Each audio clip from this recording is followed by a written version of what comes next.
절대로 매너리즘에 빠질 수 없는 조직이란 제목으로 말씀 증거하도록 하겠습니다. 다윗이 이제 성전 준비합니다. 그래서 22장에서는 재료를 준비하는 내용이 나오고 23장에서는 예배 조직을 정비하는 시간이 나옵니다. 다윗은요, 정부를 개편하거나 뭐 장관을 개편하거나 군대를 개편하거나 뭐 이게 우선순위가 아니었습니다. 다윗의 관심은 어떻게 하면 예배를 잘 드릴 수 있는가. 그래서 예배 조직에 대한 정비, 이게 핵심이었다라는 것입니다. 그러니까 다윗의 삶은 중심이 예배였어요. 그게 하나님께서 가장 기쁘시게 본 것이겠죠. 그러니까 우리도 무슨 일을 하든지 간에 항상 이렇게 중심 가운데 예배가 있는 우리 하나님의 종들 되기를 바랍니다. 오늘 레위인들 조직이 24장에 쭉 명단들이 나오는데 여기서 이제 핵심적인 거를 좀 보면 될 것 같아요. 먼저 4절과 5절을 한번 다 같이 읽겠습니다. 시작. 그 중에 24,000명은 여호와의 성전일을 보살피는 자요, 6,000명은 관원과 재판관이요, 4,000명은 문지기요, 4,000명은 그가 여호와께 찬송을 드리기 위하여 만든 악기로 찬송하는 자들이라. 다윗이 레위의 아들들을 게르손과 그앗과 무라리에 따라 각 반으로 나누었더라. 여기 각 반으로 나누었더라. 이걸 이제 옛날 성경에는 반차라고 그러는데, 반차, 나눌 반자. 그러니까 뭐 1반, 2반, 3반, 4반 할 때 나눌 반자. 차는 차례죠. 그러니까 반을 나누어서 차례대로 반을 나누었다. 그러니까 팀을 나누었다. 그래서 그걸 반차라고 얘기를 합니다. 레위인들이 38,000명이라고 그러는데 그 중에서 24,000명, 4절 보니까 24,000명을 조직을 하죠. 24,000명을 조직한 이유가 뭐냐면 24,000명을 반이 몇 개냐면 24개입니다. 그러니까 1,000명씩 24팀을 만드는 거예요. 24개 반을 1반부터 24반까지. 그러니까 한 반이 1,000명씩이에요. 그래서 24,000명을 1,000명씩 이렇게 24반으로 조직을 합니다. 그러면 이 사람들이, 이게 레위인도 그렇고 제사장도 그렇고 다 똑같아요. 동일한 법칙인데 이게 1년이 12달이죠. 그러니까 그 중에 한 부분씩 맞는 거예요. 그러니까 15일씩 맞는 거예요. 보름씩. 그러니까 24개 반이 12달에 반 달씩 맞는 거예요. 그러니까 15일만 섬기면 되는 거예요. 1,000명이 15일만 섬기면 되는 거예요. 15일만. 그리고 한 번 15일 섬기는데 1,000명이나 되는데 그 사람들이 뭐 성소, 지성소 다 들어갈 수는 없잖아요. 그럼 어떻게 하느냐 하면 제비를 뽑아요. 그래서 제비 뽑힌 사람이 들어가서 또 섬깁니다. 이게 하나님 앞에서 섬기는 규례라는 것입니다. 그러니까 24,000명이 딱 15일밖에 안 섬기니까, 2주밖에 안 섬기니까 자기가 섬기는 차례가 오면은 얼마나 열심히 섬기겠어요. 그죠? 그리고 얼마나 집중하겠습니까? 얼마나 사모하면서 섬기겠어요. 오늘 지금 이렇게 율동하는 사람들이 있는데 이 사람들이 1년에 딱 2주만 섬길 수 있어. 그 다음에 절대로 율동 못해. 그럼 미친 듯이 율동하겠죠. 안 그러겠어요? 뭐 손짓, 눈짓 뭐 다 해가면서 얼마나 잘 섬겨요. 찬양도 마찬가지예요. 찬양도 1년에 딱 보름만 섬긴다 그러면 뭐 집중하겠죠. 저도 1년에 보름만 설교하고 안 한다 그러면 설교를 얼마나 또 집중해서 하겠어요. 그죠? 하나님 말씀 증거하고. 그게 24개 반차예요. 그래서 보름씩만 섬기게 만들더라. 그러니까 이 제도에서는 매너리즘에 빠질 수가 없겠죠. 뭐 하다가 지루해, 뭐 대충해, 이런 게 없겠죠. 이게 무슨 얘기입니까? 무조건 최선을 다하는 거예요. 하나님 앞에 예배 드릴 때는 무조건 최선을 다하도록 이런 제도를 만든 거예요. 24 반차로 12개도 아니에요. 무려 24. 보름씩만 섬겨라. 혼신의 힘을 다해서, 최선의 힘을 다해서 섬기라는 것입니다. 그래서 하나님의 일을 할 때는 n분의 1로 하고 그러는 거 아니에요. 우린 그렇죠. 뭐 다 모든 사람이 와가지고 n분의 1로 나눠가지고 일을 쪼개서 하자. 물론 뭐 그럴 수도 있겠지만 이 하나님의 원리가 뭐냐 하면은 그냥 이렇게 나누어가지고 짧은 시간 안에 그냥 생명 집어 던질 정도로 충성하라는 거예요. 그게 하나님께서 원하시는 모습이라는 것입니다. 여러분들도 그런 모습으로 서 있기를 바랍니다. 이게 신약 시대까지도 넘어왔는데 이걸 한번 찾아보죠. 누가복음 1장 보십시오. 누가복음 1장 1절 7절부터 11절까지를 한번 보겠습니다. 체크하고 한번 보세요. 누가복음. 여기 세례 요한이 탄생하는 장면인데 누가복음 1장입니다. 7절부터 11절까지 한번 보겠습니다. 누가복음 1장 7절부터 11절까지만 한번 보겠습니다. 다 같이 읽겠습니다. 시작. 엘리사벳이 잉태를 못함으로 그들에게 자식이 없고 두 사람의 나이가 많더라. 마침 사가랴가 그 반열의 차례대로 하나님 앞에서 제사장의 직무를 행할세. 제사장의 전례를 따라 제비를 뽑아 주의 성전에 들어가 분향하고 모든 백성은 그 분향하는 시간에 밖에서 기도하더니 주의 사자가 그에게 나타나 향단 우편에 선지라. 아멘. 이 내용을 보면 이런 거죠. 그 아이를 못 납니다. 엘리사벳하고 사가랴가. 그래서 뭐 아이를 달라고 그렇게 기도를 했는데 사가랴가 반열의 차례, 그러니까 이걸 약자로 반차죠. 그러니까 반차니까 24분의 1이죠, 확률이. 자기 반차가 왔을 때 제사장의 직무를 행하려 그러는데 몇 명이에요, 그 사람들이? 1000명이에요. 그래서 제사장의 전례를 따라 뭘 했어요? 제비를 또 뽑았어요. 그래서 성전에 들어가서 이제 분향했다는데 분향할 수 있는 데가 어디죠? 그 성소잖아요, 성소. 성소에 하나가 들어가서 분향을 했다라는 거예요.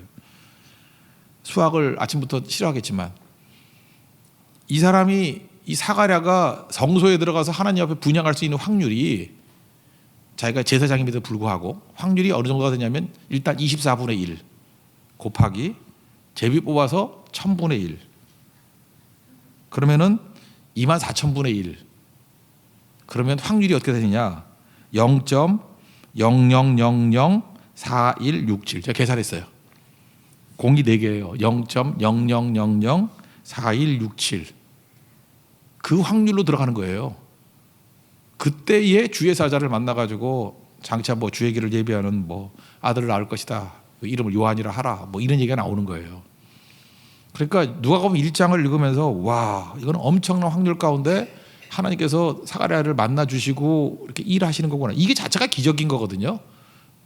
그러니까 어떻게 섬기는지를 알겠죠. 이게 하나님께서 섬기는 방법이라는 것입니다.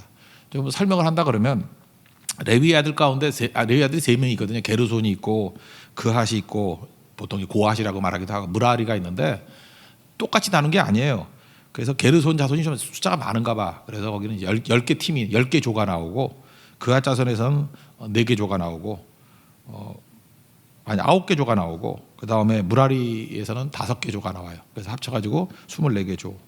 그러니까 우리 교회도 이렇게 제주 성교나 고성 성교 갈 때 팀별로 가서 섬기죠. 굉장히 성경적이라는 거예요. 그죠? 그 팀이 섬기는 거예요. 그 팀이 돌아가면서. 그게 굉장히 중요한 얘기라는 것입니다. 또 여기 보니까 그 24,000명 말고요. 그 다음에 4,000명을 찬송 드리기 위해서 뽑았대요. 성가대가 4,000명이에요. 우리 뭐 옛날 여의도나 뭐 이런 데서 예배 드릴 때 4,000명 성가대 있었나? 뭐 있었던 것 같기도 하고. 그러니까 어떤 규모인지 아시겠죠? 그러니까 엄청난 규모로서 국력을 예배에 쏟았다라는 것입니다. 그러니까 예배에 전념하는 모습, 그게 다윗이었다라는 거예요. 그리고 이런 시스템을 만들었다는 것입니다. 그러니까 매너리즘에 빠지지 않는 거죠. 언제나 충성을 다해서 예배드릴 수 있는 모습들. 여기서 이게 몇 가지 이제 적용을 할 수 있는데, 일단 우리가 섬길 때 섬기는 파트를 다 나눴잖아요. 그러니까 자기가 뭘 해야 될지를 정확히 배분해 주는 게 중요하다. 사명은 다루니까. 여기 6가지 할 일이 나오거든요. 대제사장, 레위인, 관원, 재판장, 문지기, 성가대. 이렇게 6파트로 나눠가지고 자기 할 일이 무엇인지를 명확히 해줬다라는 것입니다. 로마서 12장에 보면은 그 은사는 다양하다 그러죠. 한 몸에 여러 지체가 있다. 우리도 마찬가지입니다. 하나님께서 우리에게 맡겨주신 것들이 다양하게 있는데 그 맡겨주신 걸 잘 감당해야죠. 우리 선교 갈 때도 보면은 뭐 어떤 분들은 음식을 잘 준비하는 분이 있고, 어떤 분은 뭐 학교 사역을 잘하는 분이 있고, 또 어떤 분은 찬양으로 인도하는 분이 율동으로 섬기고, 또 뭐 운동으로 섬기고, 여러 가지 부분들이 있잖아요. 말씀으로 섬기고 뭐 이게 다 다양하게 있잖아요. 그게 이 원리라는 거예요. 섬김의 원리. 뭐가 더 중요하고 덜 중요하고 그런 거 없습니다. 그러니까 하나님 앞에 잘 준비되는 모습이 있어야 된다는 거고, 또 하나가 제비 뽑는다는 거예요. 이걸 한번 생각해 보세요. 제비를 뽑는다 그러면요, 그 반차에 속한 사람 1000명이 다 준비되어 있는 거예요. 철저히 준비되어 있는 거예요. 그러니까 여러분 준비됐다고 다 쓰임 받는 거 아니죠? 준비되고 난 다음에 제비 뽑아서 그 사람만 쓰임 받는 거예요. 제가 이전교회 있을 때는 그랬어요. 이게 찬양팀들이 숫자가 많고 해가지고 특별히 찬양팀은 그렇게 했거든요. 많이 준비해 놓고 난 다음에 뽑아서 했어요. 그러면 얼마나 이게 감격스럽게 쓰는지. 지금은 진짜 개나 소나 다 하는데, 그죠? 그때는 아니에요. 철저히 준비된 모습으로 이게 제비 뽑듯이, 그죠? 최고의 것을 드리게 되니까 이게 함부로 못 하겠죠. 사실 여기까지 가야 돼요. 이게 예배는 그렇게 해야 되나요? 제비 뽑는다는 건 뭐죠? 시간이 가면 갈수록 인간이 어떤 자기 의견 갖고 하는 게 아니고 하나님의 뜻을 구한다는 뜻이겠죠. 하나님께서 어떤 사람을 쓰시길 원합니까? 라고 하면서 모든 사람이 다 준비되어 있는 거예요. 그리고 하나님 앞에 섬기는 것을 하더라는 것입니다. 그래서 하나님의 사역은요, 독점해서는 안 돼요. 여기 보세요. 일단 로테이션이 있죠. 막 돌아가니까 돌아가면 썩지 않아요. 한 사람이 쉬고 오랫동안 있으면 썩게 돼 있어요. 이렇게 돌아가야 돼요. 돌아가면서 하고 그 다음에 하는 게 뭐죠? 제비 뽑는 거예요.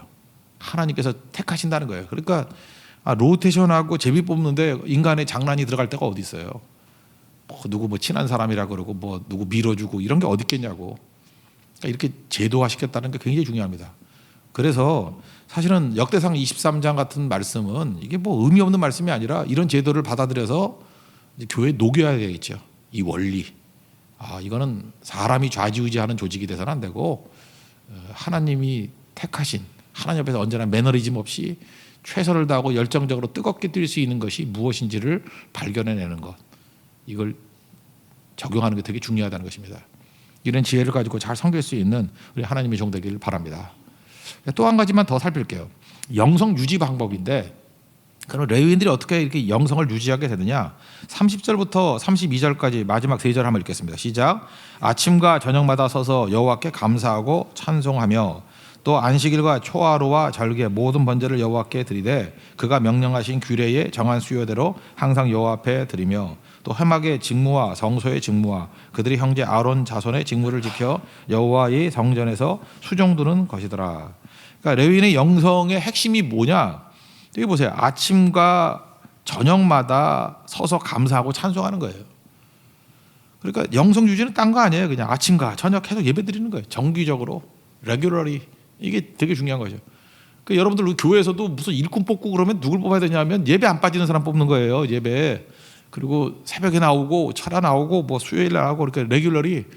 그 레귤러리의 반대말이 뭐죠? 발작적으로 그죠? 나왔다 안 나왔다 한번 뜨거우면 난리치다가 안 보이면 또 올림픽까지 4년마다 한 번씩 나타나고 그죠? 전국체전 같이 1년에 한 번씩 나타나고 그러면은 그거는 일단 기각이죠. 기각. 그건 아니에요. 그건. 그러니까 영성 유지가 어디에 있어요? 항상이에요. 항상. 규칙적으로 규례대로. 그래서 사도행전 3장에도 보니까 베드로와 요한이 변화된 게 뭐예요? 제9시 기도 시간에 그게 뭐예요?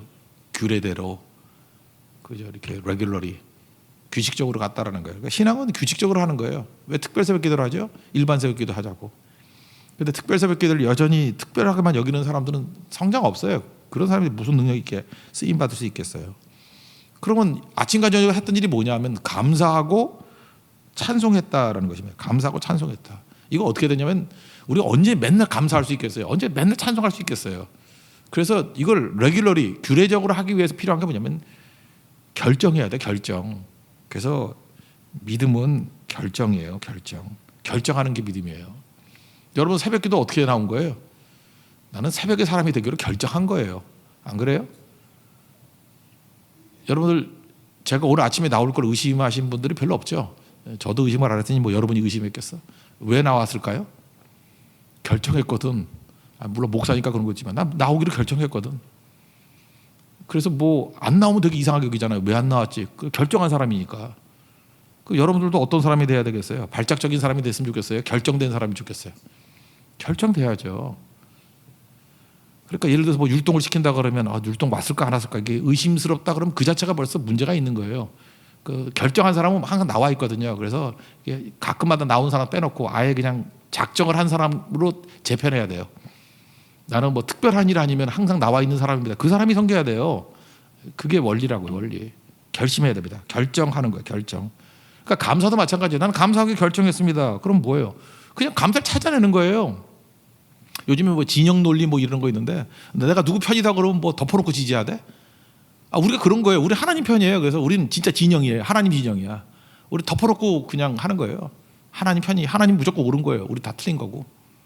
그게 믿음 아니에요? 하나님은 무조건 옳은 거예요. 물론 그거는 변함이 없겠죠. 이거는 속지도 않을 거고 이거 진짜니까. 그러니까 감사를 결정하는 거예요. 그러니까 예를 들어서 내가 가다가 다리가 부러졌어요. 그 다리가 부러지면 어떻게 감사하죠? 하나님 목이 부러지지 않은 거 감사합니다. 그게 결정한 거예요. 우리 실제로 그래요. 너 다리 부러지면 그러나 보자 그러나 뭐 그럴 수도 있겠지, 그죠? 그 다리가 부러지면 그걸로 원망하는 게 아니라 이거를 뭐로 감사할까를 결정한 사람이에요. 목이 부러지면 더 심각하잖아요. 다리 부러진 게 감사한 거지. 그러면 우리 미쳤다 그러는데 미친 게 아니에요. 그 사람은 왜? 감사하기로 결정한 사람이기 때문에. 성령 충만이 뭔지 알아요? 하나님은 옳습니다라고 결정한 사람이에요. 성령 충만한 사람들은 그렇게 결정한 사람이에요. 다 결정했다고, 결정. 그래서 우리는 예배기도 선교하잖아요. 우리는 어떤 사람이에요? 믿는 사람은 결정한 사람, 예배 드리기로 결정한 사람이에요. 여러분 같으면 새벽기도 하기로 결정한 사람이에요. 여러분 가장이라 그러면 우리 집은 새벽기도 하는 가정이다라고 결정하십시오. 그게 가장이 할 일이에요. 그럼 그걸로 가요 다. 결정을 안 하니까 마띠아 설교할 때 들었죠. 이게 옳은 거니 틀린 거니 뭐 100%니 최적이니 이게 중요한 게 아니라 믿음은 결정이에요. 결정해 놓으면 하나님께서 거기에 부어주시고 축복해 주시고 은혜 주시고 그러는 거라고. 결정하라고 미적미적해서 뭐 이리 갈까 저리 갈까 뭐 하여가나 부르고 당신이 이방원이에요? 왜 하여가예요? 이런 들었다리 저런 들었다리 그러고 있을 거예요? 정몽주가 돼야지. 그죠? 님 향한 일편단심이야. 그죠? 그거 님 향한 일편단심이에요. 하나님 아니에요, 하나님. 결정하는 거죠. 예배하기로 결정하고 우리 어떤 어려움이 오면 어떻게 돼요? 기도하기로 결정했어요. 우리는 사명이 뭐예요? 선교하기로 결정했어요. 그리고 우린 또 은혜가 임하는 길이 뭐였어요? 용서, 그 다음에 겸손, 축복이라고 그랬잖아요. 우리 용서하기로 결정한 거예요. 어떤 분이 이런 얘기를 해요. 하나님은 항상 용서하시고 사람은 가끔 용서하고 자연은 결코 용서하지 않는다고. 그렇죠. 자연이 용서하는 거 봤어? 그러니까 세상에 두 양극이 있죠. 자연은 절대 용서하지 않으니까 그걸 뭐래? 정글사회. 그죠? 사자는 그 영양 잡아먹고 그러잖아요. 그 용서가 없어요. 근데 하나님은 항상 용서하고 인간은 가끔 용서한대. 근데 우리가 하나님의 자녀가 됐다 그러면 어느 쪽에 가까워야 돼요? 하나님 쪽으로. 하나님 믿는다고 하면서도 이렇게 정글사회 비슷하게 가면 안 되죠.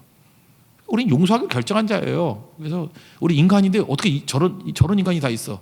하나님을 방불케 하는 거죠. 세상이 감당치 못해요. 왜? 우리는 용서하기로 결정했거든.